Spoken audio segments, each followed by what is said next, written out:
Halo Tribuners, bertemu kembali bersama saya Nima Delastri Karsiani Putri dalam segmen Berita Populer Sepekan Tribun Bali. Berikut ini berita populer sepekan Tribun Bali yang mungkin Anda lewatkan. Judul berita pertama, Jokowi teken Perpres, Bali kini sah untuk produksi dan kembangkan miko lokal. Presiden RI Joko Widodo atau Jokowi menerbitkan Peraturan Presiden Nomor 10 Tahun 2021 tentang bidang usaha penanaman modal. Perpres Nomor 10 Tahun 2021 ini diterbitkan pada 2 Januari 2021 sebagai pelaksanaan Undang-Undang atau UU Nomor 11 Tahun 2020 tentang Cipta Kerja. Gubernur Bali Wayan Koster menyambut baik tertibnya Perpres tersebut karena membuat minuman beralkohol atau mikol di Bali sah untuk diproduksi dan dikembangkan.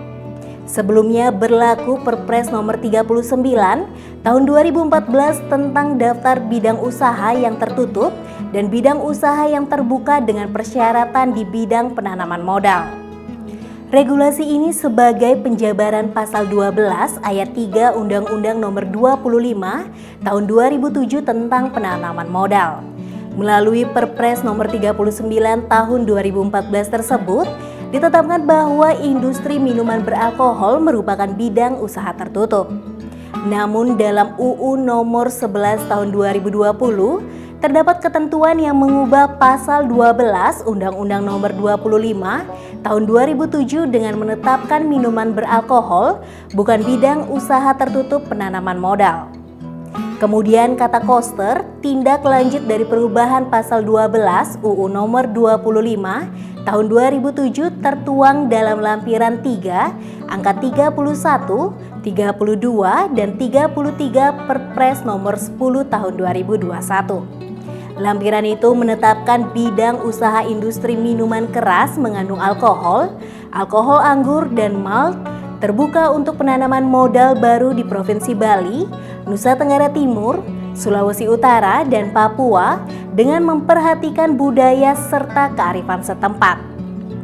Koster juga mengungkapkan bahwa industri minuman keras mengandung alkohol, alkohol anggur dan malt sebagai bidang usaha terbuka untuk penanaman modal baru di Provinsi Bali sebagai respon atas upayanya mengajukan revisi ke pemerintah pusat. Judul berita kedua, BCA salah transfer uang 51 juta rupiah ke rekeningnya, kini Ardi diseret ke meja hijau. Ardi Pratama, warga Manukan Lor Gang 1, Surabaya, Jawa Timur, ditetapkan sebagai tersangka setelah menerima salah transfer dari Bank BCA. Ardi berurusan dengan polisi gara-gara salah transfer uang di BCA yang masuk ke rekeningnya. Pria yang hari-hari bekerja sebagai maklar mobil mewah itu harus menerima keadaan dirinya menjadi terdakwa atas kasus salah transfer dana yang terjadi pada 17 Maret 2020 lalu senilai 51 juta rupiah. Dalam bukti lembar mutasi, uang senilai 51 juta rupiah tersebut merupakan setoran clearing BI yang masuk ke dalam rekening Bank Sentral Asia atau BCA Ardi. Ardi pun mengira jika uang yang masuk ke dalam rekeningnya itu merupakan komisi penjualan mobil mewah yang dijanjikan oleh pemilik mobil usai unitnya terjual.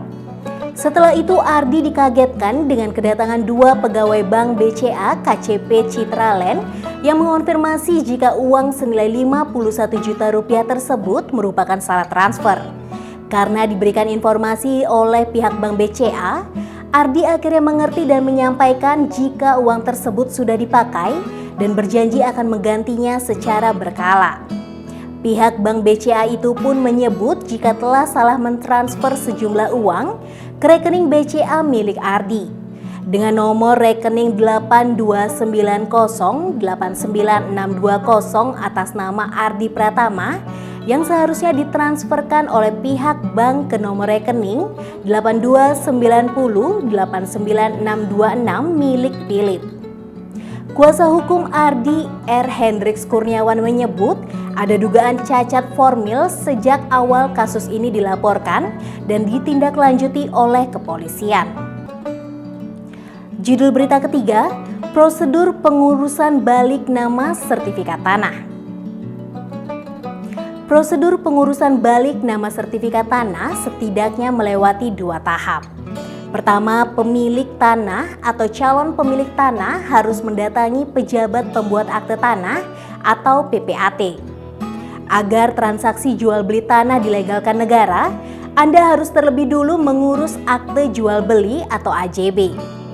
Kantor PPAT selanjutnya akan memeriksa kesesuaian data yuridis dan data teknis sertifikat tanah pemilik tanah lama dengan data pertahanan yang ada di buku tanah di kantor pertahanan atau BPN. Khusus bagi penjual tanah, wajib untuk menyertakan bukti pembayaran PBB, sertifikat tanah, dan surat pernyataan dari penjual bahwa tanah yang dimiliki tidak dalam status sengketa. Jika tanah bermasalah sesuai dengan PP nomor 34 tahun 2016, kantor PPAT akan meminta pembeli tanah untuk membayar pajak PPh sebesar 2,5% dari nilai bruto atau nilai penjualan tanah. Sementara untuk biaya pengecekan dan penerbitan AJB, kantor notaris menetapkan tarif yang berbeda-beda. Itu sebabnya pembeli dan penjual tanah bisa terlebih dahulu saling sepakat untuk memilih kantor PPAT yang akan dipakai. Hingga penerbitan AJB, biasanya kantor PPAT akan meminta biaya sekitar 0,5% sampai dengan 1% dari total nilai transaksi. Umumnya biaya tersebut sudah termasuk dengan jasa notaris, balik nama, dan pembuatan akte jual beli. Seluruhnya memakan waktu proses selama 30 hari. AJB yang telah dibuat 2 lembar asli dan 1 lembar salinan. Biaya balik nama sertifikat tanah lainnya yang harus dibayar yakni bea perolehan hak atas tanah dan bangunan atau BPHTB sebesar 5% dari harga rumah dan tanah dikurangi nilai perolehan objek pajak tidak kena pajak. Biaya ini baru dibayarkan saat pengajuan pengurusan balik nama sertifikat tanah di kantor BPN setempat. Mengurus di kantor BPN. Setelah tuntas mengurus AJB di kantor PPAT, pemilik tanah bisa langsung segera mengurus balik nama sertifikat tanah di kantor BPN setempat untuk mengubah status AJB menjadi SHM atau HGU.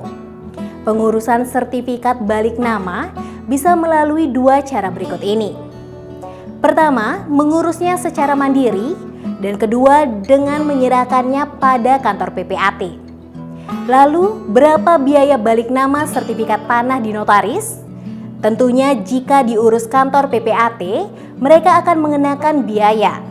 Kelebihannya, pemilik tanah tidak perlu membuang waktu pengurusan ke BPN karena semua telah diurus oleh PPAT. Dan jika diurus mandiri, pemilik tanah bisa langsung mendatangi kantor BPN sesuai lokasi tanah berada. Dan untuk biaya yang harus dikeluarkan di kantor BPN adalah biaya pengecekan keabsahan sertifikat tanah yang asli sebesar Rp50.000. Biaya lain yang harus dibayar di kantor BPN adalah biaya pelayanan balik nama sertifikat. Besarannya adalah sebesar nilai jual tanah dibagi dengan 1.000 dalam kurung nilai tanah per meter persegi kali luas tanah dalam kurung meter persegi per 1.000. Baca berita selengkapnya di www.tribunbali.com, baca juga koran Tribun Bali, dan jangan lupa follow, like, komen, dan share Facebook, Instagram, dan YouTube Tribun Bali.